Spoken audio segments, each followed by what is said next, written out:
চিত্রটার দিকে তাকাও। এখানে বলা আছে OS সমান সমান 3, অর্থাৎ এই জায়গাটাকে আমরা কি বলি, লম্ব, তাই না?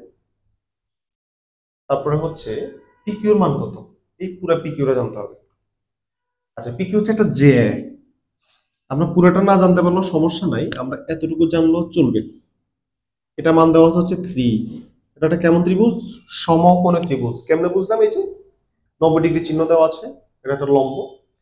আচ্ছা, তাইলে হচ্ছে আমরা এখান থেকে চাইলে কিন্তু আমরা ভূমিটা বের করতে পারি। কেমনে? সিম্পল, একদম পিথাগোরাস দিয়ে। ওকে, তাহলে চলো আমরা পিথাগোরাস দিয়ে এটা বের করে ফেলি। এটা বের করলে এটা যা হবে এটা ঠিক তার ডাবল হবে।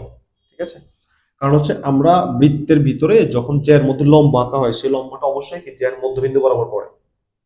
ঠিক আছে, এটা হচ্ছে আমরা উপপাদ্য 17 নম্বরে শিখেছি, একদম বৃত্তের প্রথম যে উপপাদ্য। যে বৃত্তের ভিতরে যদি আমরা একটা কেন্দ্র থেকে লম্ব আঁকি জ্যার উপর, তাহলে সেই লম্বটা অবশ্যই কি জ্যার মাঝখান বরাবর পড়বে। তাহলে চলো আমরা এখানে পিথাগোরাস দিয়ে দিই। সেটা হচ্ছে অতিভুজ স্কয়ার সমান সমান হচ্ছে লম্ব স্কয়ার প্লাস ভূমি স্কয়ার। ওকে, তাহলে ওপি মানে তো হচ্ছে 5, 5 স্কয়ার সমান সমান পিএস স্কয়ার প্লাস ওএস কত 3, 3 স্কয়ার, তাহলে 25 বিয়োগ 9, তার মানে হচ্ছে 16। তাহলে পিএস স্কয়ার সমান সমান 16, তার মানে পিএস সমান সমান কত 4। তাহলে আমাদের এইটা হচ্ছে 4, তাহলে এটা যদি 4 হয় তাহলে এটাও 4, তাহলে পুরোটা কত?